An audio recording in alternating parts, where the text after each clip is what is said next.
Hello guys, আসসালামু আলাইকুম। কেমন আছেন সবাই? আই হোপ সবাই খুব ভালো আছেন। আলহামদুলিল্লাহ, আমরাও খুব ভালো আছি। হিরাজ মনির চ্যানেলে আপনাদের সবাইকে ওয়েলকাম। তো এখানে অনেক ধরনের মাছ আনা হয়েছে।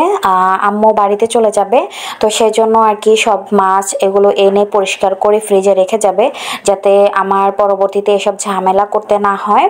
আর আমার হাজব্যান্ডও যেহেতু এখন বেশি একটা সময় পায় না, তো আম্মুই আর কি সবগুলো এনে এগুলো প্রসেস করে তারপর রেখে দিবে। তো এখানে অনেক ধরনের মাছই এনেছে, তো এগুলো সবগুলো নাম আমার এলোমেলো হয়ে যায়, তো সেই জন্য আমি আর নামগুলো বললাম না। তো এখন কিন্তু প্রায় সন্ধ্যা হয়ে গিয়েছে, তো আম্মু বিকেলেই মাছগুলো এনেছিল, কিন্তু এখনো পর্যন্ত এগুলো প্রসেস করতে পারেনি।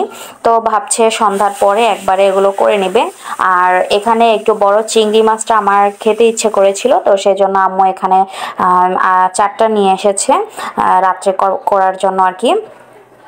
তো এই যে মাছগুলো কেটেই এনেছিল, শুধু একটা মাছ আস্ত এনেছিল, কারণ এটা মানে আজান দিয়ে দেবে, সেজন্য আম্মু তাড়াতাড়ি করে চলে এসেছিল।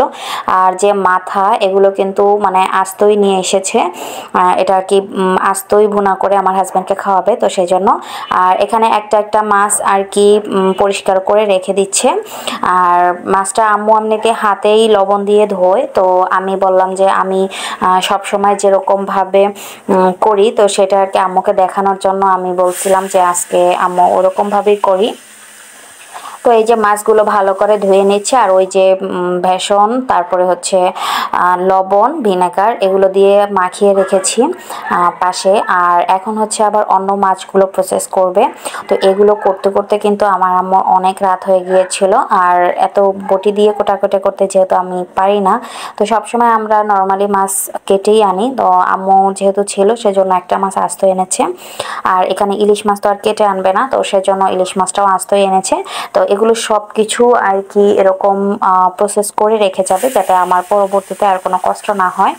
আর আম্মু যেহেতু অনেক দিনের জন্য আবার যাচ্ছে, তো আবার যখন আসবে তখন তো মানে আম্মু এখানে থাকলে তো আর কোনো সমস্যা হয় না, যেহেতু চলে যাবে, তো সেই জন্য আর কি সব কিছু এনে রেখে যাচ্ছে।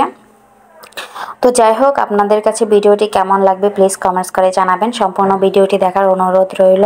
আর যদি ভিডিওটি ভালো লেগে থাকে তাহলে প্লিজ লাইক, কমেন্ট এবং শেয়ার করবেন। আর আপনারা যদি আমার চ্যানেলে নতুন হয়ে থাকেন তাহলে প্লিজ চ্যানেলটি সাবস্ক্রাইব করবেন, পাশের বেল বাটনটি অন করে রাখবেন। তো এই যে যে মাছটা মেখে রেখেছিল আর কি, সেটা এখন ভালো করে ধুয়ে নিচ্ছে। তার ফাঁকে আবার অন্যান্য মাছগুলো ঠিক করে নিয়েছিল, যাতে এটা কিছুক্ষণ রেখে দেওয়া যায়। তো এই যে সব মাছ আম্মুর কোটা কাটা সব কমপ্লিট, কিন্তু বড় মাছটা কিন্তু এখনো কোটা কাটা হয়নি। তো এর মধ্যে আমার হাজব্যান্ড আবার জর্দা মিক্স নিয়ে এসেছে। তো আমার 2 দিন ধরে জর্দা মিক্স খাওয়ার খুব ইচ্ছে হয়েছিল, বাট এখানে পাইনি। তো সেই জন্য সে আজকে মার্কেটে গিয়েছিল, সেখান থেকে নিয়ে এসেছে।